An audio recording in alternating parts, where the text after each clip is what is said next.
Trump প্রশাসনের সঙ্গে কাজ করতে চায় অন্তর্বর্তী সরকার। গণতন্ত্র পুনরুদ্ধারের প্রচেষ্টা প্রত্যক্ষ করতে রিপাবলিকান পার্টিকে বাংলাদেশ সফরের আমন্ত্রণ প্রধান উপদেষ্টার। রেমিটেন্স সার্টিফিকেট দিতে ব্যাংকগুলোর বিরুদ্ধে গড়িমসির অভিযোগ প্রবাসীদের।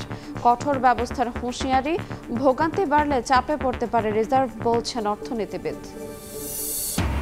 এবং অবৈধ স্থাপনা, নাব্য সংকটে মৃতপ্রায় কুষ্টিয়া, ঝিনাইদহ, চুয়াডাঙ্গা, মেহেরপুরের নদ নদী।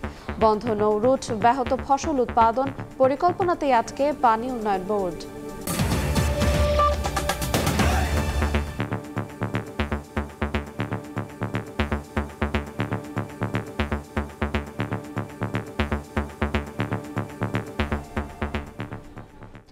দেখছিলেন শিরোনাম, ভোরের সময়ের সঙ্গে আছে আইরিন আয়াত। কোন দলের রাজনীতিতে বাধা দিতে পারে না বিএনপি। আওয়ামী লীগের রাজনীতির বিষয় নির্ধারণ করবেন জনগণ। ফেনীতে বেগম খালেদা জিয়ার পৈতৃক বাড়ি পরিদর্শন ও স্থানীয় সমাবেশে যোগ দিয়ে বক্তব্য রাখেন মির্জা ফখরুল ইসলাম আলমগীর। 3 মাসেও নির্বাচনের রোডম্যাপ না দেয়ায় ক্ষোভ প্রকাশ করে দ্রুত সংস্কারের কাজ শেষ করার আহ্বান জানান তিনি। নবনির্বাচিত মার্কিন প্রেসিডেন্ট ডোনাল্ড ট্রাম্প প্রশাসনের সঙ্গে বাংলাদেশ ঘনিষ্ঠভাবে কাজ করতে চায় বলে জানিয়েছেন প্রধান উপদেষ্টা অধ্যাপক ডক্টর মোহাম্মদ ইউনুস। বুধবার ঢাকায় রাষ্ট্রীয় অতিথি ভবন যমুনায় ইন্টারন্যাশনাল রিপাবলিকান ইনস্টিটিউটের ঊর্ধ্বতন কর্মকর্তারা তার সঙ্গে সাক্ষাৎ করলে এ কথা জানান তিনি। এ সময় ডক্টর ইউনুস বাংলাদেশের গণতন্ত্র পুনরুদ্ধারে অন্তর্বর্তী সরকারের প্রচেষ্টা প্রত্যক্ষ করতে যুক্তরাষ্ট্রের রিপাবলিকান পার্টির নেতাদের বাংলাদেশ সফরের আমন্ত্রণ জানান। গুরুত্বপূর্ণ সংস্কার করে সরকার নির্বাচন আয়োজন করবে বলেও জানান তিনি।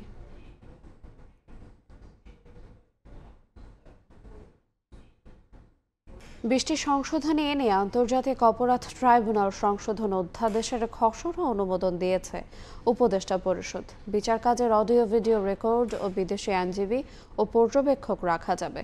বৈঠক শেষে সচিবালয়ে মন্ত্রিপরিষদ সচিব আরও জানান, বিদ্যুৎ ও জ্বালানি দ্রুত সরবরাহ বৃদ্ধি বিশেষ বিধান বাতিলের সিদ্ধান্ত নেওয়া হয়েছে। অন্তর্বর্তী সরকার গঠনের পর প্রথমবার সচিবালয়ে হলো উপদেষ্টা পরিষদের বৈঠক। এতে সভাপতিত্ব করেন প্রধান উপদেষ্টা ডক্টর মোহাম্মদ ইউনুস। বৈঠকে আন্তর্জাতিক অপরাধ ট্রাইব্যুনাল সংশোধন অধ্যাদেশের খসড়া উপস্থাপন করা হলে অনুমোদন দেয় উপদেষ্টা পরিষদ। খসড়ায় মানবতা বিরোধী অপরাধের অভিযোগে রাজনৈতিক দলকে বিচারের আওতায় আনার যে প্রস্তাব ছিল তা বাতিল করা হয়েছে। সন্ধ্যায় এ নিয়ে ব্রিফিং করে প্রধান উপদেষ্টার কার্যালয়। এখানে অধ্যাদেশটির বিভিন্ন বিষয় নিয়ে ব্যাখ্যা দেন আইন উপদেষ্টা। কোন রাজনৈতিক দল বা অন্য কোনো সংগঠন তাদের অপরাধমূলক কার্যক্রমের জন্য যদি নিষিদ্ধ করার প্রয়োজন হয়, যদি নিষিদ্ধ করার দাবি উঠে সমাজে, তাহলে আমাদের অন্যান্য আইন রয়েছে। সংগঠনকে নিষিদ্ধ করার প্রশ্ন আসলে এই আইনকে অযথাই প্রশ্নবিদ্ধ করার সুযোগ সৃষ্টি হবে। আমরা সেই সুযোগ দিতে চাই না। ক্রাইম এগেইনস্ট হিউম্যানিটি, এটা ডেফিনেশন, জেনোসাইডের ডেফিনেশন, এটা আমরা রোম স্ট্যাটিউট অবলম্বনে করেছি, যে রোম স্ট্যাটিউটে বাংলাদেশ পক্ষ রাষ্ট্র হয়েছে। এই আইনে যারা অভিযুক্ত পক্ষ আছে তাদেরকে প্রসিকিউশনের সমান সুযোগ দেওয়া হয়েছে। তিনি আরো জানান, আদালত চাইলে বিচার কার্যক্রমের অডিও এবং ভিডিও রেকর্ড করতে পারবেন। বিচার কাজে বিদেশি আইনজীবী নিয়োগ ও বিদেশি পর্যবেক্ষক রাখা যাবে। ট্রাইব্যুনাল ওনারা ইচ্ছা করলে এই বিচার কার্যটা অডিও ভিজুয়াল রেকর্ডিং করতে পারেন, এবং ওনারা যদি মনে করেন যে এটা প্রচার করা দরকার বা কোনো অংশ প্রচার করা দরকার, সেটা প্রচার করবেন। আন্তর্জাতিক বা দেশীয় হিউম্যান রাইটস অর্গানাইজেশন যে চায় এই বিচার শুদ্ধভাবে হচ্ছে কিনা, গ্রহণযোগ্যভাবে হচ্ছে কিনা, ওনারা কোনো উপস্থিত থেকে এটা মনিটরিং এর কাজ করতে পারে, অবজার্ভ করতে পারে। উপদেষ্টা পরিষদে বিদ্যুৎ ও জ্বালানির দ্রুত সরবরাহ বৃদ্ধি বিশেষ বিধান আইন 2010 বাতিলের সিদ্ধান্ত নেওয়া হয়। বিদ্যুৎ ও জ্বালানির দ্রুত সরবরাহ বৃদ্ধি বিশেষ বিধান আইন 2010 সেটা রহিত করার একটা প্রস্তাব ছিল, আলাপ আলোচনার পরে সেটিও গৃহীত হয়েছে। উপদেষ্টা পরিষদের বৈঠকে মুজিব বর্ষ উপলক্ষে চলতি অর্থ বছরের বরাদ্দ বাতিল করা হয় এবং আলোচনা করা হয় শ্রম পরিস্থিতি নিয়ে। অন্যদিকে আন্তর্জাতিক অভিবাসী দিবস এবং জাতীয় প্রবাসী দিবস 18 ডিসেম্বর একই দিনে উদযাপনের সিদ্ধান্ত নেওয়া হয়। মাননীয় প্রধান উপদেষ্টার প্রসূন আশিস, সময় সংবাদ, ঢাকা।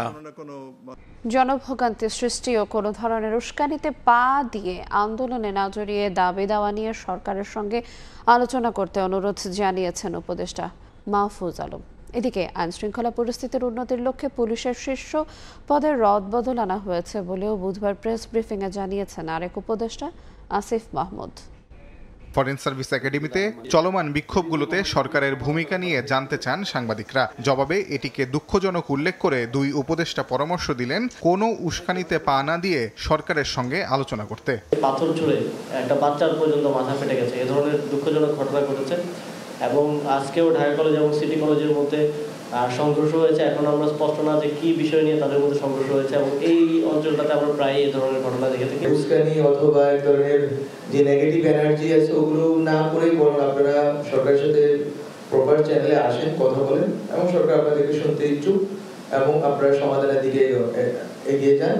এদিকে আইন শৃঙ্খলা পরিস্থিতি নিয়ে উদ্বেগের মাঝেই রদবদল হলো পুলিশের শীর্ষ পদে। আইজিপি করা হয়েছে বাহারুল আলমকে আর ডিএমপির কমিশনার সাজ্জাদ আলী। চলমান পরিস্থিতির উন্নতি করতেই এমন পদক্ষেপ বলে জানান উপদেষ্টা আসিফ মাহমুদ। দেশের যে আইন শৃঙ্খলা, জননিরাপত্তা এই বিষয়গুলো আরো জোরদার করার জন্য পুলিশে এই পরিবর্তনটা সরকার এনেছে এবং এছাড়াও প্রশাসন সহ আরো বিভিন্ন জায়গায় যেখানে স্থবিরতা নিয়ে প্রশ্ন উঠছে বিভিন্ন জায়গায়, সেক্ষেত্রেও সরকার আরো কিছু পরিবর্তন নিয়ে আসবে। যেসব পোশাক কারখানা চালানোর মতো সক্ষমতা মালিকের নেই সেগুলোর শ্রমিকদের বেতন ভাতা পরিশোধ করে সরকার কারখানাগুলো বন্ধের সিদ্ধান্ত নিতে যাচ্ছে বলেও জানান উপদেষ্টা আসিফ মাহমুদ।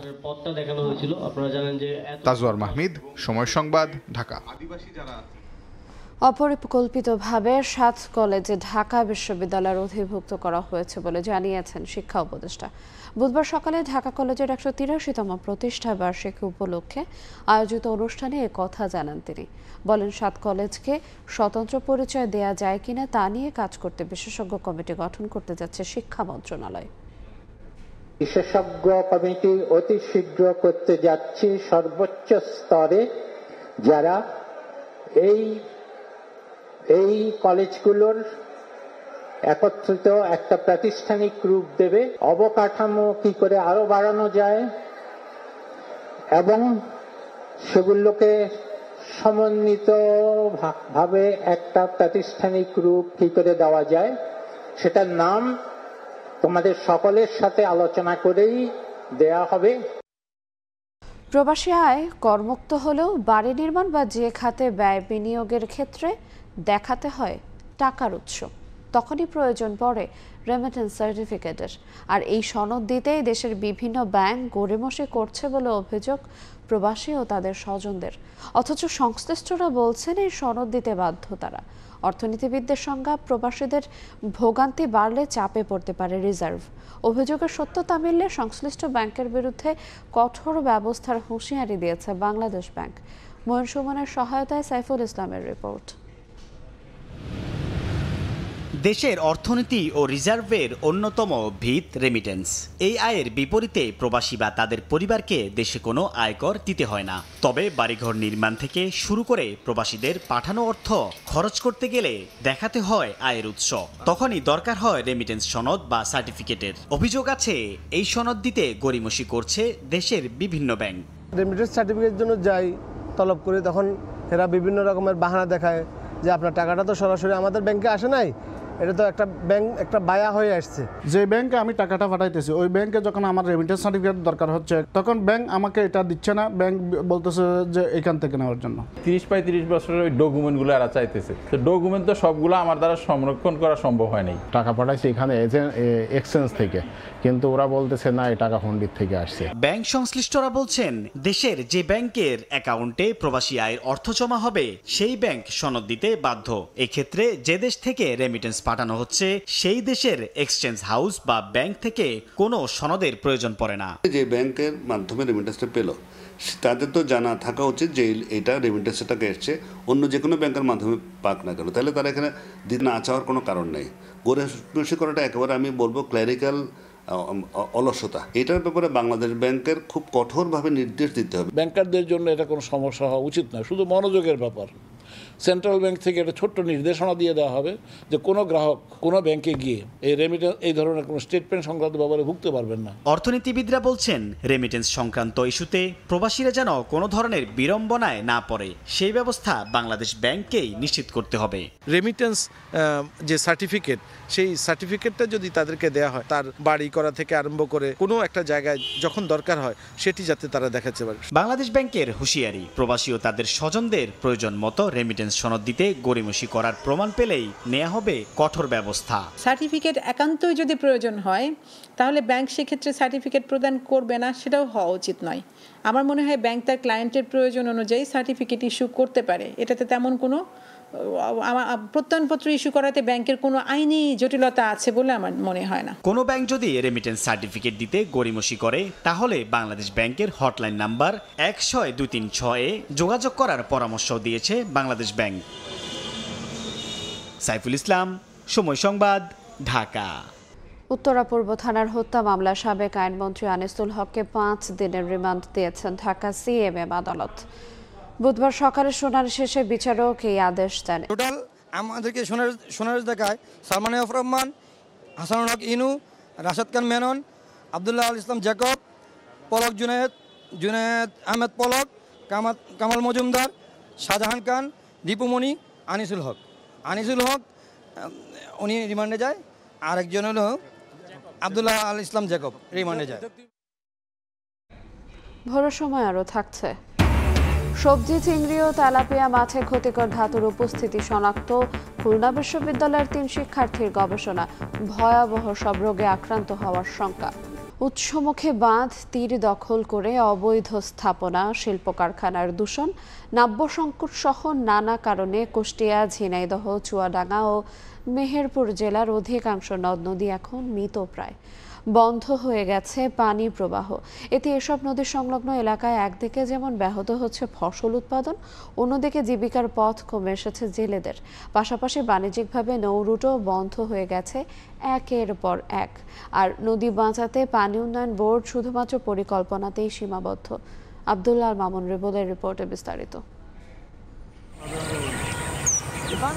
ঝিনাইদহের গারাগঞ্জ এলাকার ত্রিমোহনীতে কুমার নদের সঙ্গে মিলেছে কালীগঙ্গা নদী, অথচ কালীগঙ্গার উৎসমুখ কুষ্টিয়ায় বাদ দেওয়ার কারণে নদীটি এখন খালে পরিণত হয়েছে। পানি প্রবাহ বন্ধ হয়ে যাওয়ায় এর প্রভাব পড়েছে কুমার নদীর ওপরও।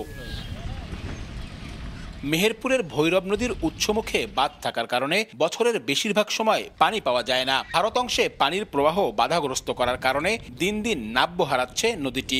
একইভাবে চুয়াডাঙ্গার উৎসমুখ বন্ধ থাকায় শুকিয়ে খাল হয়ে গেছে নবগঙ্গার ভাটি অঞ্চল। এ সুযোগে নদী দখলে মেতেছে স্থানীয় প্রভাবশালীরা। নদীর কুষ্টিয়া অংশের জায়গা দখল করে গড়ে তোলা হয়েছে নানা অবৈধ স্থাপনা। নাব্য সংকট ও অবৈধ দখলে দিন দিন অস্তিত্ব হারাচ্ছে এ অঞ্চলের অন্তত 20টি নদ নদী। নদী সংলগ্ন এলাকায় একদিকে যেমন ব্যাহত হচ্ছে ফসল উৎপাদন, অন্যদিকে জীবিকার পথ কমে এসেছে জেলেদের। পাশাপাশি বাণিজ্যিকভাবে নৌরুটও বন্ধ হয়ে গেছে একের পর এক। পানি না আসায় ওই নদী ভরাট হয়ে গেছে, ওই জন্য শুকাই গেছে নদী। আর 2 দিন পরে হাইটি পার হওয়া যাবে না। জাহাজ যাইতো, বড় নৌকা যাইতো, টোটাল যাইতো, তেমন এই যে কত মানুষ সুবিধা পাইতো। পানি জমি থাকে, পানি বেরোতে পারে না, অনেক সমস্যা। নাব্যতা ফিরিয়ে আনা যায় তাহলে আমাদের প্রকৃতির ভারসাম্য রক্ষায়। দেশীয় মাছগুলো সব হারিয়ে যাচ্ছে আস্তে আস্তে, আমাদের দেশ থেকে বিলুপ্তর পথে। খননে নদীগুলোর তেমন কোনো লাভই হয়নি, তার কারণ খননগুলো পরিপূর্ণ হয়নি করা। নদী বাঁচাতে দীর্ঘমেয়াদী পরিকল্পনায় বাঁধ নির্মাণ ও সব নদীর সঙ্গে সংযোগ স্থাপন করা জরুরি বলে মনে করেন পরিবেশবাদীরা। সকল বাঁধকে পরিকল্পিতভাবে ম্যানেজমেন্টের আওতায় নিয়ে আসতে হবে, পলি ব্যবস্থাপনায় নিয়ে আসতে হবে, তাহলে একেবারে উজান থেকে বঙ্গোপসাগর পর্যন্ত আমাদের নদীর প্রবাহ ঠিক হবে। মাথাভাঙার পানি খালের মাধ্যমে ভৈরবে নিয়ে আসে একটা পুনঃসংযোগ করলে পারে এই নদীটা প্রবাহিত হতো এবং আমাদের পানির চাহিদাগুলো পূরণ হতো। আর সংকট সমাধানে শুধুমাত্র পরিকল্পনাতেই সীমাবদ্ধ পানি উন্নয়ন বোর্ড। অবৈধ স্থাপনা বা নদীর যে অবস্ট্রাকশনগুলো আছে, এনক্রসমেন্টগুলো, এগুলো অপারেশনের জন্য আমরা তালিকা তৈরি করছি। সব জেলা থেকে তালিকা তৈরি করা হয়েছে এবং এগুলো উচ্ছেদ করতে কত টাকা লাগবে বাজেটও চাওয়া হয়েছে। খুলনা বিভাগে মোট 87টি নদীর মধ্যে 52টি স্থানীয়, 5টি আঞ্চলিক এবং তালিকাবিহীন নদী আছে 22টি। আব্দুল্লাহ আল মামুন রুবেল, সময় সংবাদ। যশোরে ভূমিহীন পরিচয়ে একজনই বানিয়েছেন আশ্রয় প্রকল্পের 6টি ঘর। 3টি ঘরে লাগিয়েছেন এসি, মেঝেতে করেছেন টাইলস। 2 স্ত্রী সন্তানদের বিলাসী জীবন যাপন নিয়ে সমালোচনা চললেও তাদের দাবি প্রকৃত ভূমিহীন হিসেবেই ঘর পেয়েছেন। জেলা প্রশাসক বলছে বরাদ্দে অনিয়ম হয়েছে কিনা তা খতিয়ে দেখা হবে। আবুল কালাম আজাদের ছবি এবং জুয়েল মৃধার তথ্য নিয়ে রিপোর্ট। যশোরের মনিরামপুরের হরিহরনগর ইউনিয়নের মধুপুর গ্রামের আশ্রয়ণ প্রকল্পের 22টি ঘর। সাদা রঙের ঘরগুলোর মধ্যে ব্যতিক্রম উত্তর প্রান্তের 6টি ঘর। 2 বছর আগে গোলাপি রঙের ঘরগুলোর বারান্দা ঘেরা হয়েছে গ্রিল দিয়ে, মেঝে মোড়ানো হয়েছে টাইলসে। 3টি ঘরে লাগানো হয়েছে 1.5 টনের 3টি এসি। ঘরে রয়েছে মূল্যবান আসবাবপত্র, এমনকি উঠানটিও করা হয়েছে পাকা। 2 স্ত্রী, সন্তান ও শালিকা সহ 12 সদস্য নিয়ে 6 ঘরে বসবাস করছেন স্থানীয় প্রভাবশালী আলতাফ হোসেন। অভিযোগ উঠেছে ইউনিয়ন ভূমি কর্মকর্তা সহ সংশ্লিষ্টদের ম্যানেজ করে এসব ঘর বাগিয়েছেন তিনি, এরপর নিজেদের মতো করে সাজিয়েছেন। কথিত ভূমিহীন এ পরিবারের বিলাসী জীবনযাপন নিয়ে এলাকায় সমালোচনা চললেও তাদের দাবি প্রকৃত ভূমিহীন হিসেবেই তারা ঘর পেয়েছেন। স্বচ্ছতা ফেরায় শখ পূরণ করেছেন মাত্র। নাইব টিওনো হাত থেকে এসিল্যান্ড এটাই থেকে এই জমি বন্টন করে দিয়েছে। আমাদের কষ্ট করে পরিশ্রম করে কিছু তো করার একটা শখ আছে না, আশা থাকে, কিন্তু সেটা করার জন্য করার মানে এটা না যে আমাদের কিছু করবো বলে তার জন্য আমরা এই ঘরটা পাবো না। এখন মানুষের পরিবর্তনশীল, আজকে ভালো খারাপ জায়গায় আছি, কালকে ভালো জায়গায় হবে, এটা তো স্বাভাবিক। এটা নামে নামে ঘরে তুলে দিয়েছে। এইটা যে কিভাবে হয়েছে, যে একজনের 6টা একজনের 4টে, এটা আমি বলতে পারবো না। একটা পরিবারের মানুষ 6টা ঘর নিয়ে থাকছে, এসি লাগায় থাকছে, আমরা একটা ঘর পাচ্ছি না। স্থানীয় ইউপি সদস্যের দাবি, ঘর বরাদ্দের সময় সরকারি কর্মকর্তারা কারো কথা শোনেননি। আর জেলা প্রশাসক বলছেন, বরাদ্দে অনিয়ম হয়েছে কিনা তা খতিয়ে দেখে সত্যতা পেলে নেওয়া হবে আইনগত ব্যবস্থা। যদি কোনো এখানে কোনো ব্যতিক্রম হয়ে থাকে বরাদ্দ পাওয়ার ক্ষেত্রে, তাহলে সেক্ষেত্রে আমরা এটা প্রচলিত যে আইন আছে, ব্যবস্থা আছে, আমি সেভাবে ব্যবস্থা গ্রহণ করব। 2021 সালে বরাদ্দ দেয়া 2 শতক জমির উপর নির্মিত আশ্রয়নের প্রতিটি ঘরে 2টি বেডরুম, 1টি রান্নাঘর, 1টি টয়লেট ও বারান্দা রয়েছে। প্রতিটি ঘর নির্মাণে সরকারের খরচ হয় 2,84,000 টাকা। সময় সংবাদ, যশোর। 3 মাস ধরে বন্ধ খুলনায় হাইটেক পার্কের নির্মাণ কাজ। আগস্টে সরকার পতনের পর চলে যায় ভারতীয় ঠিকাদার। এতে প্রকল্পের ভবিষ্যৎ নিয়ে দেখা দিয়েছে অনিশ্চয়তা। কবে থেকে কাজ শুরু হবে বলতে পারছে না খোদ কর্তৃপক্ষ। নিয়ামুল হোসেন কোচির তোলা ছবিতে আব্দুল্লাহ মামুন রুবেলের রিপোর্ট। প্রতিদিন একসঙ্গে 200 শ্রমিকের কাজে যেখানে জমজমাট ছিল, সেখানে এখন শুনশান নীরবতা। ছড়িয়ে ছিটিয়ে পড়ে আছে নির্মাণ সামগ্রী, পড়ে আছে ক্রেন সহ ভারী যন্ত্রপাতিও। পুরো এলাকায় আছেন হাতে গোনা কয়েকজন কর্মকর্তা আর নিরাপত্তা প্রহরী। 2017 সালে খুলনায় হাইটেক পার্ক নির্মাণের উদ্যোগ নেয় সরকার। নগরীর লবণচড়া এলাকায় 3.59 একর জমির উপর 2022 সালে শুরু হয় নির্মাণ কাজ, যা শেষ হওয়ার কথা ছিল চলতি বছর জুনেই। স্টিল স্ট্রাকচারের 7 তলা মাল্টিটেনেন্ট ভবন ও একটি সিনেপ্লেক্স ভবন সহ প্রকল্পে আরও কয়েকটি ভবন নির্মাণ হওয়ার কথা। তবে ভারতীয় ঠিকাদারি প্রতিষ্ঠান লারসেন অ্যান্ড টার্বো চলতি বছরের জুলাই পর্যন্ত মাত্র 36% কাজ শেষ করে। আগস্টে সরকার পতনের পর ভারতীয় ঠিকাদার নিজ দেশে চলে যাওয়ায় কাজ বন্ধ হয়ে যায়। বর্তমানে প্রকল্পের ভবিষ্যৎ নিয়ে দেখা দিয়েছে অনিশ্চয়তা। অনেক জায়গায় যারা ইন্ডিয়ান প্রকল্প ছিল তারা হয়তো চলে গেছে তাদের নিরাপত্তার কারণে, তাই বলে প্রকল্প ঝুলে যাওয়া এটা কোনো যুক্তিসঙ্গত কারণ না। অনতিবিলম্বে এসব প্রকল্পে বিকল্প ঠিকাদার দেওয়া উচিত। কাজ বন্ধ হয়ে যাওয়ায় ক্ষুব্ধ এলাকাবাসী। দেশের তথ্য প্রযুক্তি উন্নয়ন হবে, দেশ এগিয়ে যাবে। আমরা চাই এলাকায় এটা তাড়াতাড়ি যত শীঘ্রই চালু হবে, এলাকার তত উন্নয়ন হবে। এলাকার ছেলেদের সবারই কর্মসংস্থান চালু হয়ে যাবে এই জায়গার থেকে। দ্রুত চালু হয়, দেখা যাচ্ছে যে আবার হয়তোবা আমরা সেই আশায় থাকতে পারবো যে সামনে লোকজন কিছু করতে পারবে। অনেক ধরনের চাকরি বাকরির সুবিধা হইতো, আমাদের স্টুডেন্টদের ফিউচারে একটা চান্স হইতো, একটা বড় স্কোপ হইতো। সিএসসি ব্যাকগ্রাউন্ডের স্টুডেন্ট, আইটি সেক্টর আমাদের জন্য অনেক বড় একটা অপরচুনিটি। এটা যত দ্রুত সম্ভব কাজটা চালু হওয়াই ভালো। বিভিন্ন ধরনের কোর্স টাইপের কিছু বা মাল্টি লেভেলের কিছু শিখতে পারতাম। কাজ শুরু করতে সংশ্লিষ্টদের সঙ্গে যোগাযোগের চেষ্টা চলছে বলে জানিয়েছে জেলা প্রশাসন। এই প্রকল্পটির কাজ আপাতত বন্ধ আছে। আমরা জেলা প্রশাসন থেকে যোগাযোগ করার চেষ্টা করছি সংশ্লিষ্ট দপ্তরের সাথে, দ্রুত কিভাবে কাজটি শুরু করা যায়। খুলনার হাইটেক পার্ক নির্মাণ প্রকল্পের ব্যয় ধরা হয়েছে 170 কোটি টাকা। আব্দুল্লাহ আল মামুন রুবেল, সময় সংবাদ, খুলনা। যাত্রা শুরু করেছে বেনাপোল বন্দরের নবনির্মিত টার্মিনাল। কমে এসেছে বন্দর এলাকার যানজট ও পণ্যজট। এতে স্বস্তি ফিরেছে ব্যবসায়ীদের মাঝে। বাংলাদেশ ভারতের মধ্যকার আমদানি রপ্তানি বাণিজ্যে টার্মিনালটি নতুন মাত্রা যোগ করবে বলে মনে করছেন সংশ্লিষ্টরা। আজিজুল হকের পাঠানো তথ্য ও শাওন হোসেনের ছবি নিয়ে রিপোর্ট। স্থলভাগে বাংলাদেশ ভারতের মধ্যে সবচেয়ে বেশি আমদানি রপ্তানি হয় যশোরের বেনাপোল বন্দর দিয়ে। তবে এতদিন জায়গা সংকটের কারণে পণ্যজট ও যানজটের কবলে পড়তেন ব্যবসায়ীরা। এতে ভোগান্তির পাশাপাশি অনেক সময় লোকসান গুনতে হতো তাদের। এসব সংকট সমাধানে বন্দরটিতে নির্মাণ করা হয়েছে নতুন টার্মিনাল। চলতি সপ্তাহে টার্মিনালটি উদ্বোধন করা হয়। নতুন স্থানে একসঙ্গে ভারতীয় পণ্যবাহী ১,৫০০ ট্রাক পার্কিং, চালকদের জন্য অত্যাধুনিক ৩টি কমপ্লেক্স, থাকা খাওয়ার ব্যবস্থা ও ফায়ার সার্ভিসের সুবিধা রয়েছে। এটা দ্বারা আমাদের এখানকার যে সমস্ত ফ্যাসিলিটি আমাদের নিরাপত্তার সাথে বিধান করার দরকার সেগুলো আমরা এখানে পুরোপুরিভাবে সম্পন্ন করতে পারব। পূর্বে আমদানিকৃত রপ্তানি ট্রাকগুলো রাস্তায় দাঁড়িয়ে থাকার কারণে যে যানজট সৃষ্টি হতো তা নিরসন করা সম্ভব হয়েছে এবং পণ্যগুলো বন্দরের অভ্যন্তরে রাখার কারণে বাণিজ্যিক নিরাপত্তা নিশ্চিত করা সম্ভব হয়েছে। টার্মিনালটি চালুর পর কমে এসেছে বন্দর এলাকায় যানজট ও পণ্যজট। এতে স্বস্তি ফিরেছে ব্যবসায়ীদের মাঝে। বাংলাদেশ ভারতের মধ্যকার আমদানি রপ্তানি বাণিজ্যে টার্মিনালটি নতুন মাত্রা যোগ করবে বলে মনে করছেন সংশ্লিষ্টরা। আগে গাড়ি ঢুকতে যে বাধার সম্মুখীন হতো, ফ্রিকোয়েন্টলি গাড়ি ঢুকতে পারতো না, একটা লেন দিয়ে তো সম্ভব ছিল না,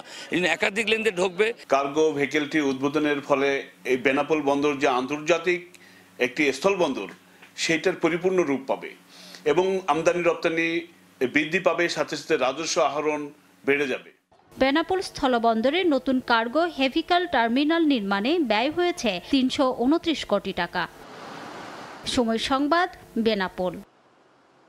দেশের পট পরিবর্তনের সুযোগ নিয়ে ঝিনাইদহ পৌরসভার জায়গা দখল করে রাতারাতি নির্মাণ করা হয়েছে মার্কেট। আদালত থেকে নিষেধাজ্ঞা থাকলেও তা অমান্য করে কয়েকজন ব্যবসায়ী নিজেরাই নির্মাণ করেছেন দোকান। এ ব্যাপারে কিছুই জানে না পৌর কর্তৃপক্ষ, তবে দ্রুত ব্যবস্থা নেওয়ার আশ্বাস তাদের। লোটাস রহমানের রিপোর্ট। ঝিনাইদহ পৌরসভার সামনের এই মার্কেটটি নির্মাণ করা হয় গত ৫ আগস্টের পর। দেশের পট পরিবর্তনের সুযোগ নিয়ে অনেকটা রাতারাতি স্থানীয় কিছু ব্যবসায়ী মার্কেটটি নির্মাণ করে ব্যবসা শুরু করেন। পৌরসভার জায়গা দখল করে আধা পাকা দোকান উঠিয়ে অনেকে আবার ভাড়াও দিয়েছেন। স্থানীয়রা জানায় ২০১৯ সালে বহুতল শপিং মল তৈরির জন্য মার্কেটটি অপসারণ করে পৌরসভা কর্তৃপক্ষ। সেই সঙ্গে অপসারণ করা হয় পৌর শিশু পার্কও। পরে পরিবেশবাদী সংগঠন বেলা আদালতে মামলা করলে বন্ধ হয়ে যায় শপিং মলের নির্মাণ কাজ। সে সময় নির্মাণাধীন শপিং মলের সামনে অস্থায়ী দোকান করে ব্যবসায়ীরা পরিচালনা করত ব্যবসা। কিন্তু সরকার পরিবর্তনের পর ভেঙে ফেলা পৌরসভার মার্কেটে চুক্তিতে দোকান বরাদ্দ নেওয়া ব্যবসায়ীরা স্থায়ীভাবে দোকান করেছেন। অবৈধভাবে মার্কেট নির্মাণ করায় ক্ষুব্ধ স্থানীয়রা। রাতের আধারে কে বা কারা করে ফেলেছে এই বিষয়ে আসলে পৌরসভাও জানে না। হাইকোর্টে বিচারাধীন আছে, কিন্তু সামনে আবার রাস্তার ধারে এর মার্কেট কিভাবে হলো এটা আমারও প্রশ্ন। পৌরসভার কোনো অনুমতি নেই, পৌরসভা ভাড়া নেয় না।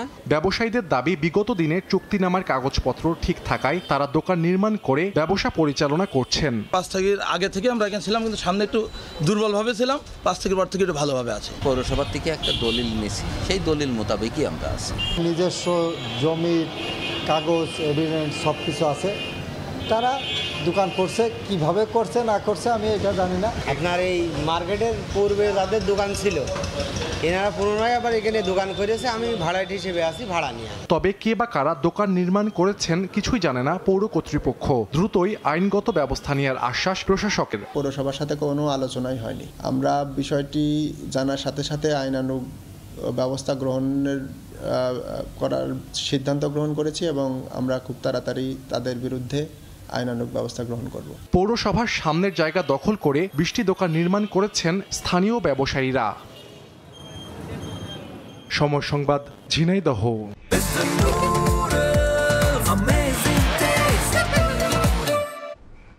নাটোরের পাইকারি বাজারে শীতকালীন সবজির সরবরাহ পর্যাপ্ত থাকলেও কমছে না দাম। সপ্তাহের ব্যবধানে পাইকারিতে কেজি প্রতি দাম বেড়েছে ৫ থেকে ১০ টাকা। এমন ঊর্ধ্বমুখী দামে বাজারে কমেছে ক্রেতার সংখ্যা। এদিকে রাজশাহীর মাছ বাজারও চড়া, কেজি প্রতি দাম বেড়েছে ২০ থেকে ৩০ টাকা। এমন ঊর্ধ্বমুখী দামে হিমশিম অবস্থা ক্রেতাদের। কুয়াশার চাদর মারিয়ে ছোট ছোট ট্রাকে মাছ নিয়ে রাজশাহীর নদাপাড়া পাইকারি বাজারে হাজির চাষিরা। হাঁক ডাকে চলছে বেচাকেনা। জেলার নদী ও জলাশয়ের রুই, কাতলা, তেলাপিয়া, মৃগেল, পাঙ্গাস সহ নানা প্রজাতির মাছ ওঠে এ বাজারে। তবে গত কয়েকদিন ধরে বাড়ছে দাম। 3 দিনের ব্যবধানে সব ধরনের মাছের দাম কেজি প্রতি 20 থেকে 30 টাকা বেড়েছে। দাম বেড়ে যাওয়ায় বাজারে কমেছে ক্রেতা। এখন যে বাজারে ভাই ধরেন মাছ কেনার সামর্থ্য আমাদের নাই। 2 কেজি মাছটা 20 টাকা 30 টাকা কিনা লাগছিল, আজকের বাজারে 40-50 কিনা লাগছে 2 কেজিটা। 3 কেজিটা কিনছিলাম 380-90, আজকে 410-420 কিনা লাগছে। স্বস্তি নেই নাটোরের শীতকালীন সবজির বাজারেও। সরবরাহ পর্যাপ্ত থাকলেও সপ্তাহের ব্যবধানে প্রতিটি সবজির দাম কেজি প্রতি বেড়েছে 5 থেকে 10 টাকা।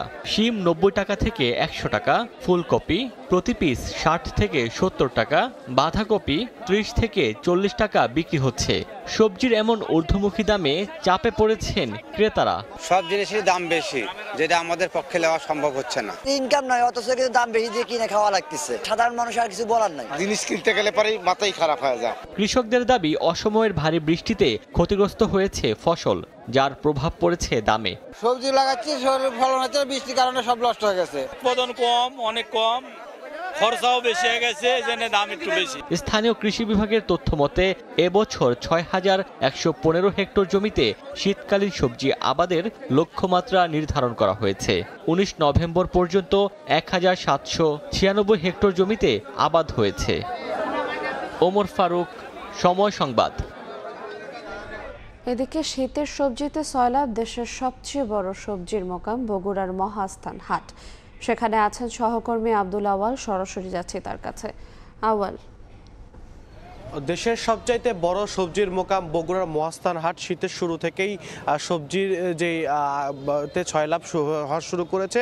আমরা দেখেছি যে গত 2 সপ্তাহ যাবৎ বা 3 সপ্তাহ যাবৎ যেমন দাম ছিল, সবজি সরবরাহ বাড়লেও এখন পর্যন্ত কিন্তু বাজারে সেই দামে তেমন কোনো প্রভাব পড়েনি। উল্টো দেখেছি যে মূলার দাম কিন্তু দ্বিগুণ হয়েছে। এখন থেকে 1 সপ্তাহ বা 2 সপ্তাহ আগেও বগুড়া এই যে মহাস্থান হাট, এখানে মূলা কেজিতে 20 টাকাতে বিক্রি হলেও এখন সেই মূলাটি বিক্রি হচ্ছে 40 টাকা কেজিতে। পাশাপাশি যেমনটি বলছিলাম যে বাঁধাকপি, ফুলকপি, গট বা কচুর বই বা যে মিষ্টি লাউ বা সাসি লাউ সহ যে অন্যান্য শীতকালীন সবজিগুলো রয়েছে, আমরা দেখেছি যে ভোরের আলো ফোটার সঙ্গে সঙ্গে কৃষকরা তাদের ক্ষেত থেকে এই সবজিগুলো উঠিয়ে এই যে মহাস্থান হাট সেখানে নিয়ে আসতে শুরু করেছে। এবং এই যে বাঁধাকপি, সেটি কিন্তু 30 থেকে 35 টাকা কেজিতে এই যে মহাস্থান হাটে কৃষক থেকে পাইকারি পর্যায়ে বিক্রি হচ্ছে। মিষ্টি লাউ বিক্রি হচ্ছে একই রকমভাবে 30 থেকে 35 টাকা কেজিতে। এছাড়াও অন্যান্য যেই সবজিগুলো রয়েছে সেগুলো কিন্তু আগের যেই দামগুলো রয়েছে ঠিক তেমনি এই দামে এই বিক্রি হচ্ছে। তবে কৃষকরা বলছেন মূলত এইবারে যে অসময়ের বৃষ্টি, এই অক্টোবর মাসের মাঝামাঝি সময়ে বা শুরুতে এই বৃষ্টির কারণে আসলে যেই মাঠে যে ফলন হওয়ার কথা সেই আশানুরূপ ফলনে কিন্তু তাদের কিছুটা বিঘ্ন ঘটেছে। এই জন্য এই সময় শীতের একদম যখন দাপট শুরু হয় উত্তরের জনপদে, ঠিক সেই মুহূর্তে যেমনটি দাম কমার কথা ছিল তেমন দাম কিন্তু এখনও পুরোপুরি নিয়ন্ত্রণে আসেনি। তবে কৃষক আশা করছে শীতের যেই দাপটের শুরু সঙ্গে যেই সবজি সরবরাহ বেড়েছে সেই সঙ্গে কিন্তু আস্তে আস্তে দাম আরও নিয়ন্ত্রণে আসবে। এর কারণে কিন্তু এই যেই উত্তরবঙ্গের সবচেয়ে বড় দেশে যে সবজির মোকাম রয়েছে, এখান থেকে শুরু করে এই সারা দেশে সবজি সরবরাহ হয়ে থাকে। এমনি বছর সারা দিনে কিন্তু 30 থেকে 35টি সবজির ট্রাক দেশের যেই চট্টগ্রাম, ময়মনসিংহ বা যেই খুলনা অঞ্চল রয়েছে অর্থাৎ সারা দেশে সরবরাহ হয়। তবে শীতের যেই বাড়তে শুরু করলে সবজি সরবরাহ যখন বাড়তে শুরু করে এই সময়টিতে কিন্তু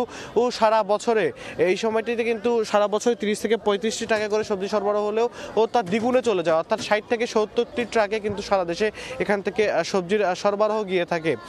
তো এই যেই সবজির যে সরবরাহ সেটি কিন্তু যেমনটি বলছিলাম, কৃষকরা এখনও আশাবাদী যে সরবরাহ বাড়বে এবং আস্তে আস্তে দাম কিন্তু ক্রেতাদের আরও নাগালের মধ্যেই চলে আসবে। তো বগুড়ার যেই সবজির হাট মহাস্থানে দেশের সবচেয়ে বড় মোকাম, সেখান থেকে এই ছিল আমার কাছে এখন পর্যন্ত সর্বশেষ। সরাসরি যুক্ত ছিলাম বগুড়া থেকে। রংপুরের রশিদে লেখা ৭২ টাকা, কিন্তু কৃষকদের কাছে আলু বীজ বিক্রি করা হচ্ছে ১১০ টাকায়। মৌসুমের শুরু থেকে সংকট তৈরি করে বেশি দামে বিক্রি করছে একটি চক্র। এ নিয়ে সময় সংবাদের সংবাদ প্রকাশের পর বুধবার বিভিন্ন হিমাগারে অভিযান চালায় ভোক্তা অধিকার ও কৃষি বিভাগ। বেশি দামে বীজ বিক্রির দায়ে একটি কোম্পানিকে ১ লাখ টাকা জরিমানা করা হয়। আব্দুর রশিদ জীবনের রিপোর্ট, ক্যামেরায় ছিলেন তারেকুল ইসলাম। মৌসুমের শুরু থেকে একটি অসাধু চক্র আলু বীজের কৃত্রিম সংকট তৈরি করে নির্ধারিত দামের তোয়াক্কা না করেই কৃষক পর্যায়ে ১.৫ গুণ বেশি দামে বিক্রি করছিল। এতে বিপাকে পড়েন কৃষকরা। এ নিয়ে মঙ্গলবার সময় সংবাদের সংবাদ প্রকাশের পর বুধবার বিকেলে অভিযানে নামে ভোক্তা অধিকার সংরক্ষণ অধিদপ্তর ও কৃষি বিভাগ। এ সময় কিষাণ হিমাগারে একতা সিডস নামে একটি কোম্পানির বিরুদ্ধে ৭২ টাকার বীজ ১১০ টাকায় কৃষকের কাছে বিক্রির সত্যতা পাওয়া যায়। এতে বীজ কোম্পানিটিকে জরিমানা করা হয় ১ লাখ টাকা। প্রথমত বলে যে বীজ নাই ২৪ তারিখ, ২৬ তারিখ, ২৭ তারিখ। এখন আসলে ২৪ তারিখ, ২৬ তারিখ পরে আবার ওরাই কইতেছে যে ভাই বীজ আছে। গেলাম সকালে যায় ৮০ টাকা, বিকেলে যায় ১০০ টাকা, পরের দিন যায় ১২০ টাকা, এইভাবে দাম বাড়াইতেছে। ওদের হাটে বীজ ওরাই সম্পূর্ণ দাম বাড়াইতেছে ভাই। এই কারণে আমরা সাধারণ কৃষকেরা ভুক্তভোগী ভাই। কৃষি দপ্তর ও ভোক্তা অধিকার জানায়, একটি চক্র অসৎ উপায় অবলম্বন করে বেশি দামে বীজ বিক্রি করছে, যার প্রভাব পড়ছে আলুর দামেও। কালকে এটা কি ১৩০ টাকা হবে না, এরকম নিশ্চয়তা আছে? আপনারাই বলেন। এই যে এরাই কিন্তু সিন্ডিকেটের অংশ, আমরা কিন্তু এক এক করে সিন্ডিকেট ভাঙার চেষ্টা করছি। বাস্তবে অনেক বেশি দামে বিক্রি করছেন। তো এই সকল কারণে এবং একই সাথে খাওয়ার আলুও বিক্রির ক্ষেত্রে কোনো রসিদ, কোনো ভাউচার, চালান, মেমো এগুলো মানা হচ্ছে না।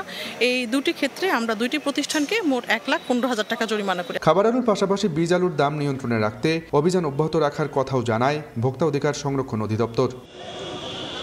আব্দুর রশিদ জীবন, সময় সংবাদ, রংপুর। সরবরাহ ব্যবস্থাপনায় দুর্বলতার কারণে বাজারে পণ্যের দাম কমছে না বলে মনে করেন বাণিজ্য উপদেষ্টা শেখ বশরউদ্দিন। জানান, সরবরাহ বাড়ানোর জন্য সব ধরনের চেষ্টা করছে সরকার। রাজধানীর কারওয়ান বাজারে ৪০ টাকা কেজি দরে টিসিবির আলু বিক্রি কার্যক্রম উদ্বোধন অনুষ্ঠানে তিনি কথা বলেন। জানান, বাংলাদেশের সাথে কোনো দেশেরই বাণিজ্য নিয়ে টানা পড়েন নেই। প্রয়োজনে সব দেশ থেকে আমদানি করা হবে। কেজি প্রতি ৪০ টাকায় আলুসহ আরও ৪টি নিত্যপণ্য কিনতে ট্রাকের সামনে দীর্ঘ সময় ধরে লম্বা লাইনে অপেক্ষা করছেন ক্রেতারা। বুধবার থেকে কার্যক্রম শুরু করেছে সরকারি বিপণন সংস্থা টিসিবি। আগে তো চাল, ডাল, তেল দিত, আজকেও পাইছে আর বাড়তি ডাল ওরা পাইছে। ২ ঘন্টা ধরে লাইন দাঁড়িয়ে রয়েছি, আরো ১ ঘন্টা লাগবে। বাজারে যদি একটু কম দাম হইতো আমগো আরো একটু সুবিধা হইতো। বুধবার সকালে টিসিবির আলু বিক্রির কার্যক্রমের উদ্বোধন করেন বাণিজ্য উপদেষ্টা শেখ বশিরউদ্দিন। এ সময় তিনি জানান, ভোক্তাদের স্বস্তি দিতে কাজ করছে সরকার। এই মূল্যস্ফীতি বেসিক্যালি সরবরাহ ব্যবস্থায় সরবরাহ কেন্দ্রিক। সো আমাদের এই সরবরাহ ব্যবস্থাকে উন্নত করার জন্য আমরা রাত দিন কাজ করছি। বাংলাদেশের সঙ্গে কোনো দেশেরই বাণিজ্য নিয়ে টানাপোড়েন নেই উল্লেখ করে বাণিজ্য উপদেষ্টা বলেন, বাজার স্থিতিশীল রাখতে আশেপাশে সব দেশ থেকেই পণ্য আমদানি করা হবে। আমার কাছে Bharat, Pakistan, China is no issue. আমি সবাইকে সংযুক্ত করতে চাই। সরবরাহ বেড়ে দাম না কমা পর্যন্ত টিসিবি আলু বিক্রি কার্যক্রম অব্যাহত রাখবে বলেও জানানো হয়। ফরহাদুর রহমান, সময় সংবাদ, ঢাকা। দাম কমতির আশায় যখন ভোক্তারা, তখন উল্টো বিশ্বব্যাপী দুগ্ধজাত পণ্যের দাম বৃদ্ধির খবরও জানালো আন্তর্জাতিক নিলাম platform global dairy trade GDT. চলতি মাসের প্রথম নিলামের তথ্য বলছে, নিউজিল্যান্ডের ফন্টেবার গুঁড়ো দুধ সহ দুগ্ধজাতীয় পণ্যের দাম 2 সপ্তাহ ব্যবধানে বেড়েছে প্রায় 2%। দাম বাড়ার জন্য চাহিদা বৃদ্ধিকে সামনে রাখছে জিডিটি।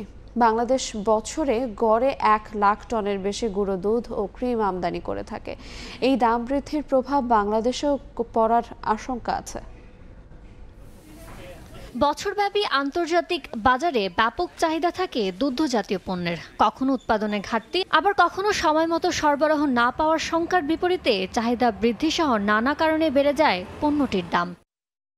গ্লোবাল ডেয়ারি ট্রেড জিটিডির নিলামের তথ্য বিশ্লেষণ করে দ্য নিউজিল্যান্ড হেরাল্ড বলছে, নভেম্বর মাসের দ্বিতীয় নিলামে দুগ্ধজাত পণ্যের দাম 2 সপ্তাহের ব্যবধানে 1.9% বেড়েছে। এ সময় 36,244 টন দুগ্ধজাত পণ্য বেচাকেনা হয়েছে। টন প্রতি গড় দাম পড়েছে $4,089। নিউজিল্যান্ডের ফার্ম মালিকদের সমবায় প্রতিষ্ঠান ফন্টেরার ননিযুক্ত গুঁড়া দুধের দাম এবারে নিলামে বেড়েছে ৩.২%। টন প্রতি গড় মূল্য পৌঁছেছে $৩,৮২৬। ননি ছাড়া গুঁড়া দুধের দামও প্রায় 1% বেড়েছে। প্রতি টনের গড় মূল্য পড়েছে $২,৮৮২। চলতি সপ্তাহে আনহাইড্রেট মিল্ক ফ্যাটের দামও বেড়েছে 1% বেড়ে টন প্রতি গড় মূল্য দাঁড়িয়েছে $৭,৬২২। আর মাখনের দাম 0.৫% বেড়ে উঠেছে $৭,০০৮।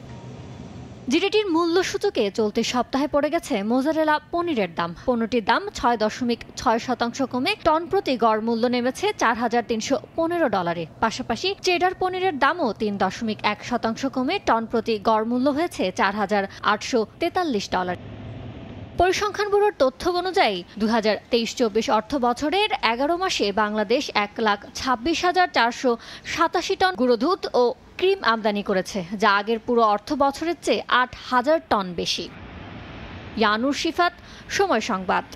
খুলনা ও সাতক্ষীরায় সবজি, চিংড়ি ও তেলাপিয়া মাছে মিলেছে অতিরিক্ত মাত্রায় ক্যাডমিয়াম, ক্রোমিয়াম, আর্সেনিক, আয়রন, সীসাসহ কয়েকটি ভারী ধাতুর উপস্থিতি, যা মানবদেহের জন্য খুবই ক্ষতিকর।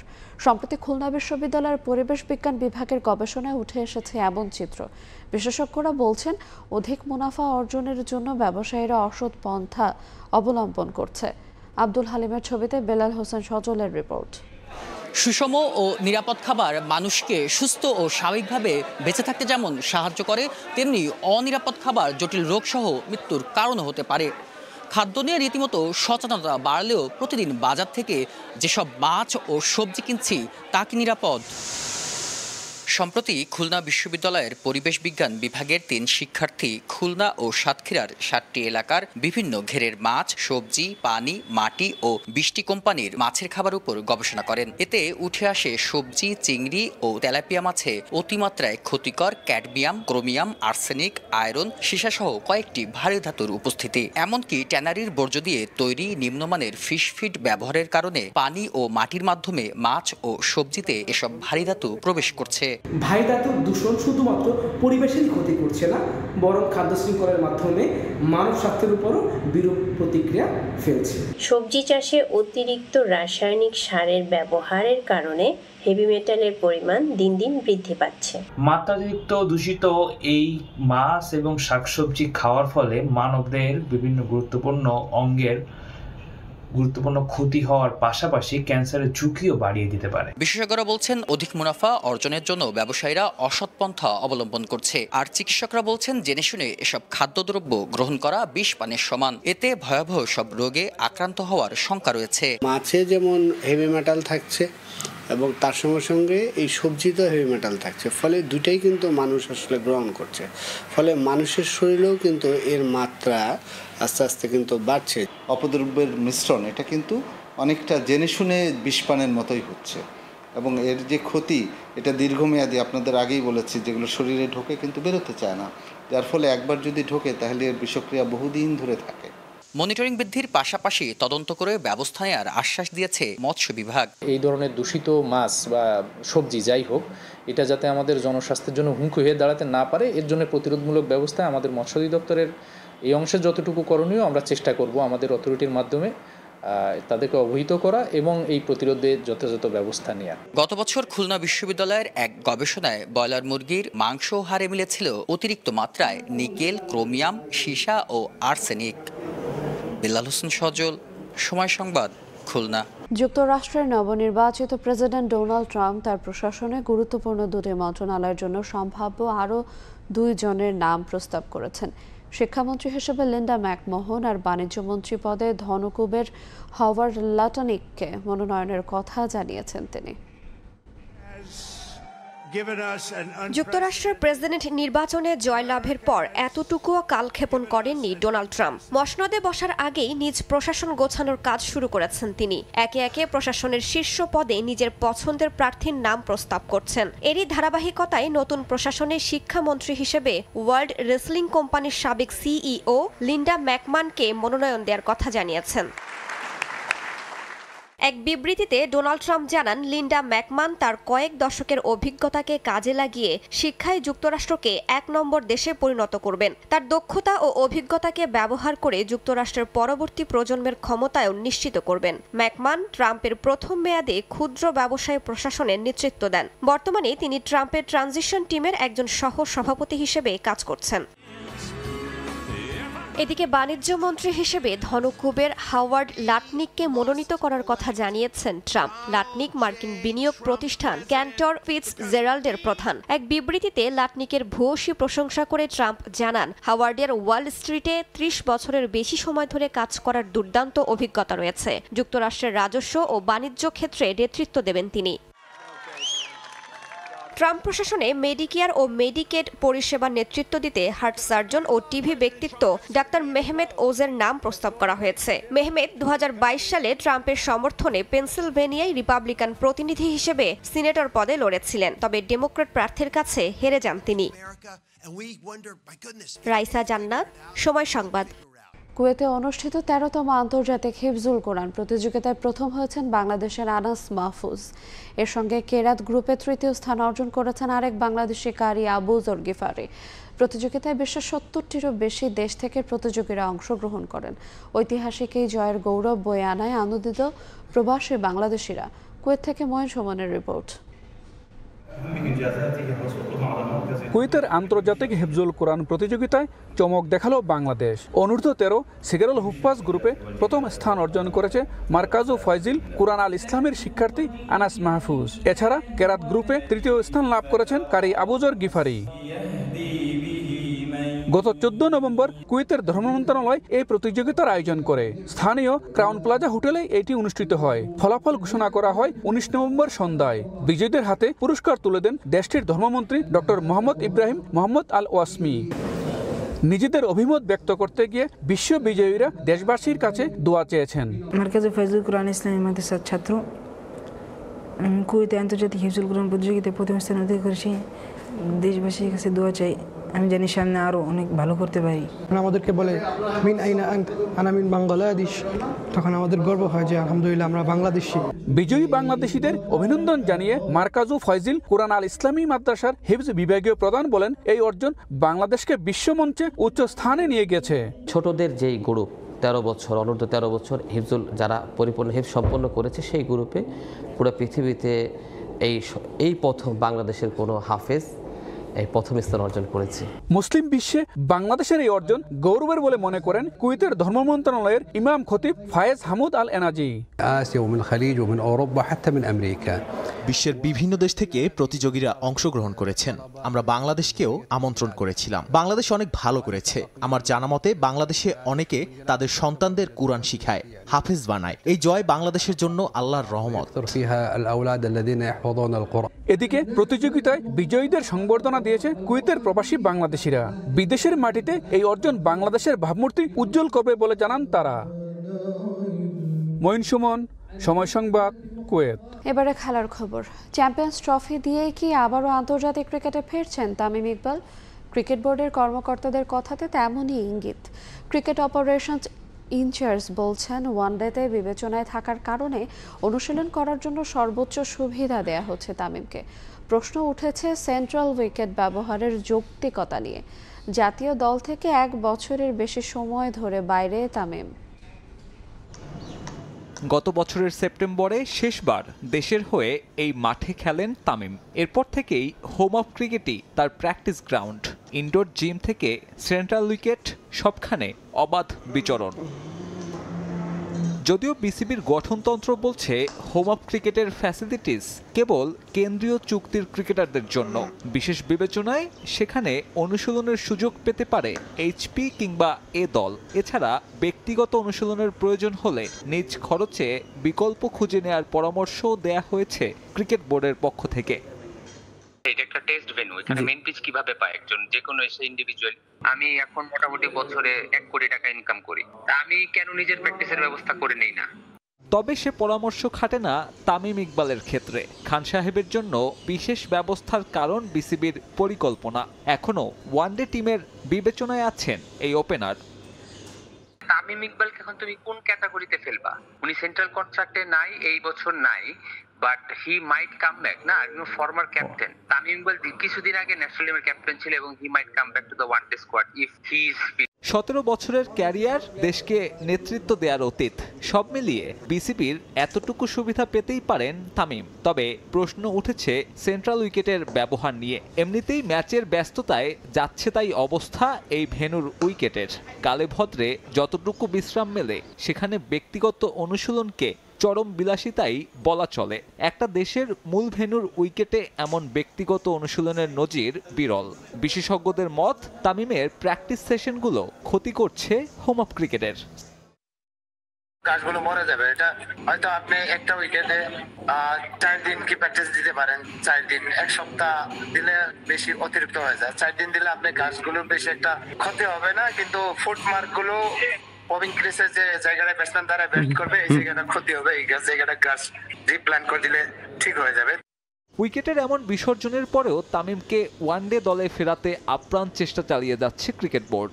তবে প্রশ্ন ওঠে, চ্যাম্পিয়ন্স ট্রফির মাস 3 বাকি থাকায় এই ক্রিকেটারের নিজেকে প্রমাণের মঞ্চ কই, নাকি কেবল নামের ভারেই সরাসরি প্রত্যাবর্তন ঘটাবেন সাবেক টাইগার অধিনায়ক?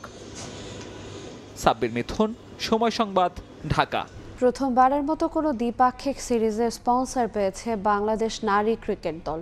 আসন্ন আয়ারল্যান্ড সিরিজে টাইটেল স্পন্সর হিসেবে যুক্ত হয়েছে সেনোরা। নারী ক্রিকেটে ভিন্ন মাত্রা যোগ করতে মেয়েদের বিপিএল আয়োজনের কথা জানান নাজমুল আবেদিন ফাহিম। পরিবর্তিত বাংলাদেশও শুধু নারী ক্রিকেটেই নয়, বর্তমানে NACL সহ বয়সভিত্তিক দল স্পন্সরে আগ্রহ দেখাচ্ছে পৃষ্ঠপোষক প্রতিষ্ঠানগুলো। বিসিবিতে বড় রদবদলের পর পরিবর্তনটা চোখে আঙুল দিয়ে দেখিয়ে দিচ্ছেন বর্তমান দায়িত্বরত কর্মকর্তারা। যেখানে এতদিন স্পন্সর সংকটে নারী ক্রিকেট ছিল অনেকটাই নিষ্প্রভ, সেখানে তারা পেল প্রথমবারের মতো কোনো দ্বিপাক্ষিক সিরিজে টাইটেল স্পন্সর, যা নতুন একটি মাইলফলক বাংলাদেশ ক্রিকেটের জন্য। আসন্ন আয়ারল্যান্ড নারী দলের বিপক্ষে সিরিজের জন্য টাইটেল স্পন্সর হিসেবে যুক্ত হয়েছে সেনোরা, আর সহযোগী স্পন্সর হিসেবে থাকছে রুচি। মিরপুর শেরে বাংলা জাতীয় ক্রিকেট স্টেডিয়ামে এক সংবাদ সম্মেলনে আয়ারল্যান্ড সিরিজের পৃষ্ঠপোষকের ঘোষণা করা হয়। এ সময় উপস্থিত ছিলেন বিসিবি পরিচালক ফাহিম সিনহা, নাজমুল আবেদিন ফাহিম, নারী উইং এর প্রধান হাবিবুল বাশার এবং পৃষ্ঠপোষক প্রতিষ্ঠানের কর্মকর্তারা। তারা আরও একবার প্রমাণ করলেন, ইচ্ছা আর আগ্রহ থাকলে কোনো কিছুই থেমে থাকে না। তাহলে কি এই সদিচ্ছার অভাবটাই অতীতে ভুগিয়েছে মেয়েদেরকে? আগে কেন হয়নি সেটা তো বলতে পারবো না। এখন আমরা অপরচুনিটি দেখে আমরা অ্যাপ্রোচ করেছি, পেয়েছি। কমিউনিকেশনটা ইম্পর্টেন্ট, মানে কিভাবে আমরা প্রচারটা করবো, ইম্পর্টেন্সটা তার ওনাদেরকে বোঝানো। আর যেহেতু আমরা জানি স্কোয়ারের একটা সবসময় স্পোর্টসের সাথে একটা কন্ট্রিবিউট করার একটা আগ্রহ থাকে, অন্যান্য স্পোর্টসের সাথেও আমরা সবসময় সহযোগিতা করতে থাকি, তো অ্যাপ্রোচ করাতেও তারা রাজি হয়েছে। সো প্রথমবারের মতো 3টি করে ওয়ানডে ও টি20 সিরিজ খেলতে বাংলাদেশে আসছে আয়ারল্যান্ডের মেয়েরা। ওয়ানডে ম্যাচগুলো হবে মিরপুরে, আর টি20-র ভেন্যু সিলেট। আয়ারল্যান্ডের বিপক্ষে হোম কন্ডিশনের সুবিধা নিতে চাইবে নিগার সুলতানার দল। খুব স্বাভাবিক, বাট সো ফার তাদেরকে দেখে মনে হচ্ছে তারা বেশ দৃঢ় প্রতিজ্ঞ এই সিরিজটাতে ভালো করার জন্য। কারণ সবাই চাচ্ছে, সবাই তো চাই ওয়ার্ল্ড কাপ খেলতে, এবং যেহেতু হোমে একটা খেলা, অ্যাডভান্টেজটা আমরা সবাই নিতে চাই। সমান প্রাইজ মানির ঘোষণা দিয়ে ছেলেদের সমান মর্যাদা মেয়েদেরকে দিয়েছে আইসিসি। তবে ম্যাচ থেকে শুরু করে টুর্নামেন্ট কিংবা প্র্যাকটিস ফ্যাসিলিটি সব দিক থেকেই বাংলাদেশে ছেলেদের থেকে পিছিয়ে নারী ক্রিকেট। তাই টাইগ্রেস ক্রিকেট এগিয়ে নিতে ভবিষ্যৎ পরিকল্পনার কথা জানান বিসিবি পরিচালক নাজমুল আবেদিন ফাহিম। আমরা যদি ঘুরে ফিরে দেখি, হাতেগুলো কয়েকটা ম্যাচ ছাড়া অনেক ম্যাচ খেলার সুযোগ পায় না। অনেক ম্যাচ খেলার সুযোগ তৈরি করে দিতে হবে আমাদের রাষ্ট্র লেভেল থেকে মিড লেভেলের যারা খেলতে হবে। আমরা দেখবো যে অনেকে এত আছে সারা বছরে 10টা ম্যাচ খেলতে পারে, ম্যাচ খেলা উচিত একটা পুরো সিজন। সেই সুযোগ তৈরি করার কথা প্রথমে করবে, তারপরে সুযোগ হয়, হ্যাঁ সেটাও দরকার। আমরা যদি এলিট প্লেয়ারদের কথা চিন্তা করি, জাতীয় দলের কথা চিন্তা করি, একটা কিছু করতে পারলে ভালো হবে। ফেডারেশন কাপের ড্র অনুষ্ঠিত, 10 দল 2 গ্রুপে ভাগ হয়ে খেলবে এবারের আসরে। এবার একই গ্রুপে পড়েছে 2 চির প্রতিদ্বন্দ্বী ঢাকা আবাহনী ও মোহামেডান। ঢাকা, ময়মনসিংহ ও কুমিল্লা 3 ভেন্যুতে হবে আসরের ম্যাচগুলো। সেমিফাইনালের চিরায়ত রীতি ভেঙে এবার ফরম্যাটে পরিবর্তন এসেছে ফেডারেশন কাপে। বিপিএল ক্রিকেটের মতো ফেডারেশন কাপের নকআউট পর্বে থাকবে কোয়ালিফায়ার্স ও এলিমিনেটর রাউন্ড। শেখ জামাল ও শেখ রাসেলের মতো দল এবার না থাকলেও প্রতিদ্বন্দ্বিতার ঘাটতি হবে না বলে জানান পেশাদার লীগ কমিটির চেয়ারম্যান বাফুফে নির্বাচন ও জাতীয় দলের ব্যস্ততা শেষে ঘরোয়া ফুটবল নিয়ে ব্যস্ততা শুরু ক্লাবগুলোর। রাজনৈতিক পট পরিবর্তনের পর দেশের ক্রীড়াঙ্গনেও লেগেছে পরিবর্তনের হাওয়া। 16 বছর পর নতুন সভাপতির অধীনে মাঠে গড়াচ্ছে ফুটবল মৌসুম। পরিবর্তনের হাওয়া দেশের ঘরোয়া ফুটবলের পুরানো আসর ফেডারেশন কাপেও। চিরায়ত সেমিফাইনালের ফরম্যাট বদলে এবার Bangladesh premier league cricket BPL এর মতো কোয়ালিফায়ার্স ও এলিমিনেটর রাউন্ড থাকবে ফেডারেশন কাপে। 10টি ক্লাব 2 গ্রুপে ভাগ হয়ে অংশ নেবে এই আসরে। গ্রুপ এতে আছে Bashundhara Kings, Bangladesh police FC, Brothers Union ও ওয়ান্ডারার্স। গ্রুপ বিতে আছে 2 চিরপ্রতিদ্বন্দ্বী আবাহনী মোহামেডান, চট্টগ্রাম আবাহনী, রহমতগঞ্জ ও ফকিরেরপুল ইয়ংম্যানস। নকআউটের সেরা 4 দল খেলবে কোয়ালিফায়ার ও এলিমিনেটর ম্যাচ। 2 গ্রুপের চ্যাম্পিয়নের মধ্যে বিজয়ী দল খেলবে সরাসরি ফাইনালে। এই ম্যাচে হেরে যাওয়া দল খেলবে 2 রানার্স আপের মধ্যকার জয়ী দলের সঙ্গে।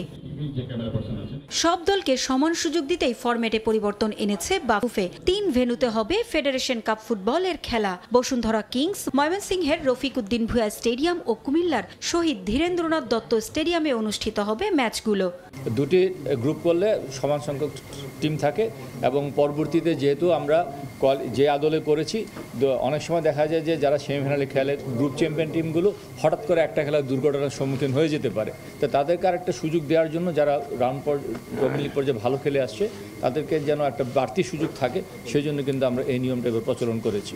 সরকার পরিবর্তনের প্রভাব পড়েছে দেশের ফুটবলেও। শেষ সময়ে এসে নাম প্রত্যাহার করে নিয়েছে শেখ জামাল ও শেখ রাসেল। ঢাকা আবাহনীও খেলছে বিদেশি ফুটবলার ছাড়া। তবে এতে করে ফেডারেশন কাপে প্রতিদ্বন্দ্বিতা কমবে না বলে জানান পেশাদার লীগ কমিটির চেয়ারম্যান ইমরুল হাসান। ক্লাবগুলো যারা ব্যবস্থাপনা ছিলেন তারা যেহেতু ক্লাবগুলো ছেড়ে দিয়েছেন, এর বাইরে অন্যান্য যারা ডিরেক্টর ছিল তাদের কাউকে আসলে আপনারা জানান এটা পট পরিবর্তনের পর তাদের কারোর সাথে আসলে যোগাযোগ করা সম্ভবপর হয়ে ওঠেনি। আবাহনী তুলনামূলক দুর্বল দল আপাত দৃষ্টিতে, কিন্তু আমার মনে হয় আবাহনী স্থানীয় সংগ্রহ আমার গত কয়েক বছরের তুলনায় এবার অনেক ভালো হয়েছে। পাশাপাশি ব্রাদার্স ইউনিয়ন এবং মোহামেডান আগের চেয়ে অনেক শক্তিশালী হচ্ছে এবং অন্যান্য কিছু দল চিটাগাং আবাহনী আগের তুলনায় অনেক শক্তিশালী হচ্ছে গত বছরের তুলনায়। তো আমার মনে হয় যে প্রতিদ্বন্দ্বিতা আগের বছরগুলোর তুলনায় কম হবে না। 3 ডিসেম্বর শুরু হওয়া ফেডারেশন কাপের ফাইনাল হবে আগামী বছর 2রা মে। পারভিন আক্তার, সময় সংবাদ, ঢাকা। প্রিমিয়ার লিগ খেলার লক্ষ্যমাত্রা নিয়ে ঢেলে সাজানো হচ্ছে উদিতি ক্লাব। এই জন্য ভালো মানের ক্রিকেটার দলে ভেড়ানোর পাশাপাশি কোচ হিসেবে দায়িত্ব দেওয়া হয়েছে সরওয়ার ইমরানকে। নাসির ট্রেড সেন্টারে কোচ ও খেলোয়াড়দের সাইনিং সম্পন্ন হয়। এ সময় কেক কেটে অনুষ্ঠানের উদ্বোধন করেন ক্লাবের নতুন সভাপতি গোলাম মহিউদ্দিন। উপস্থিত ছিলেন সাধারণ সম্পাদক কাজী ইয়াদ মঈনুদ্দিন। 1963 সালে প্রতিষ্ঠিত হয় ঢাকার ঐতিহ্যবাহী এই ক্লাব। বর্তমান বিসিবি সভাপতি ফারুক আহমেদ সহ বহু নন্দিত ক্রিকেটারের এই ক্লাবে খেলার নজির আছে। একসময় প্রিমিয়ার লিগে খেললেও সম্প্রতি 3য় বিভাগ খেলছে উদিতি ক্লাব। এবার উত্তীর্ণ হয়েছে 2য় বিভাগে। এরই ধারাবাহিকতায় ক্লাবটির পুরনো ঐতিহ্য ফেরানোর উদ্যোগ নিয়েছে বর্তমান কমিটি। চুক্তি করা হয়েছে প্রথম বিভাগে খেলা বেশ কয়েকজন ক্রিকেটারের সঙ্গে। ক্রিকেটের পাশাপাশি ফুটবল এবং হকির সঙ্গেও সম্পৃক্ততা রয়েছে উদিতি ক্লাবের।